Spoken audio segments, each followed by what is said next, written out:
What's going on? What's the wrist action with Luke Travers and his watch? How you doing, man? I'm very well, Hooley. What's happening? This is a great night. I mean, let's talk about that. It's a great experience. Good to see everybody out. And, man, the NBL just keeps popping and popping and popping. I mean, you mentioned it's a great night. We're seeing people walk up and shake Scottie Pippen's hands, Horace Grant, Luke Longley, everybody's floating around. And you're very popular tonight, and not just by everybody, but it's the CEOs, it's the coaches. I saw some really nice hugs going on. You feel like you're well placed in that? Well, I mean, some of them are personal relationships, like Scott Roth, for example. People may not know, but Scott and I both grew up in Cleveland, Ohio, and he's a few years older than me, and he was someone that I idolized as a teenager. So to be in the same league as him all this time, and kind of so many of our aspects of our life have come full circle, it's just great to catch up with guys like that. And Leonard Copeland, someone who I've known for 30 plus years. It's just, there's a rich tradition and a lot of history here, and it's good to see the NBL highlighting it. Spoke to Justin Tatum and Bryce Cotton before Luke Travers, and Bryce mentioned it. Some strange things have happened at awards night because it's the coaches, it's the captains, it's their peers who vote. Is there any way this man could lose the MVP? No, Bryce is the MVP. I mean, look, there's always a possibility that something crazy could go down, but I said earlier in the season that I thought he was going to make a run at some point, and like a horse in the Strait of Flemington, come down the outside and take everybody over, and that's exactly what he's done. He's the best player in the competition. I think he's the smartest player in the competition, also Hools. And over time, Brett Brown used to always say, let talent prevail, and I think that is so true with Bryce Cotton. And it's great that not only he is an outstanding person, but he's a great ambassador for the league. He's very personable and someone you just enjoy being around. Talk about the top six is set. We have to wait till the 28th of February, which it's a good chance for everybody to refresh because we want these teams as healthy as possible when they meet. If you had to pick one team of the top six you're most worried about, who would it be and why? Worried in a good sense?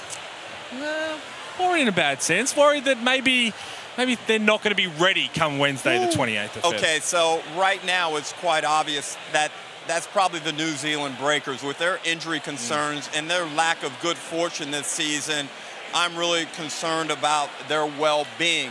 But they have a guy in Parker Jackson Cartwright that can take over games at any point. They have enough of a supporting cast around him where they can be very dangerous in Sydney at Kudos Bank Arena next Wednesday night. However, they have a tough opposition. And that team we saw from the Sydney Kings on Saturday, is that the real Sydney Kings? Or was that just them taking advantage of a really weakened opponent? I think it could have been the real Sydney Kings, Pete, and I think I'm in the minority.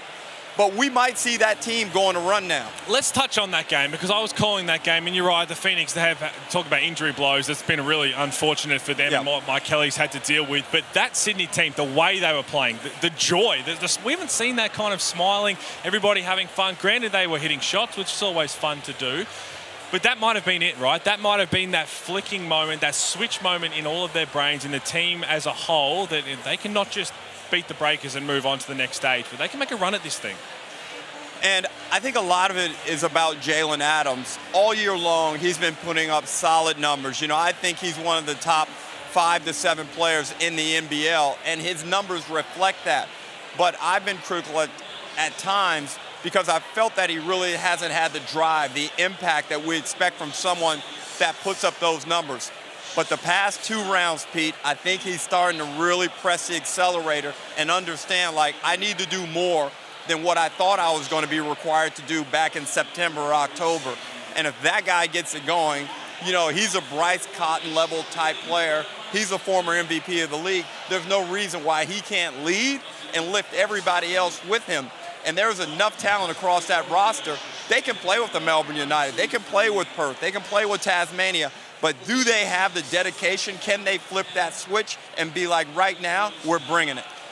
We're going to get back to the awards shortly, but we've seen a couple of people around the tables now. We've gone and had a chat to everybody with some great entertainment before this show started. Who's going to be MVP tonight off the floor? And I mean, Jack mentioned the Jack Jumpers table. They're enjoying themselves a little bit, I reckon. Yeah, the Tasmanian crew is fired up. Everything that happens, if you just mention Jack, they go off thinking Jack Jumpers is coming. Leonard Copeland is always always a favorite. He tells me he's hitting the links at 6 a.m. with Gazy. Trust me, it doesn't matter. I've seen that guy play games at noon and be out all night and come out and drop 30. A little game of golf is not holding him back. Felix Van Hoff, off to not a great start. Got roasted a little bit here. Got roasted a little bit. It seemed a little. It seemed fair enough, to be honest, actually. Very proud person, our Felix. I think he can bounce back from that. He's not the worst-looking guy in the house, so I think he's probably a good chance of making some extracurricular things happen. But I think overall, everybody's winning tonight. You're winning. I'm winning. We're all happy to be here, and it's kind of symbolic of where basketball is in this country right now. I think, it's just such a great sport to be involved with.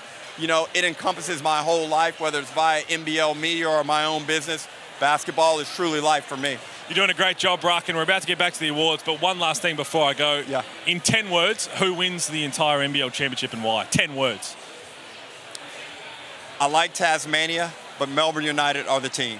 I don't know. I couldn't count that quick enough, Ruck. Thank you so much. Thanks, We're going to Hooley. kick things back off with the awards.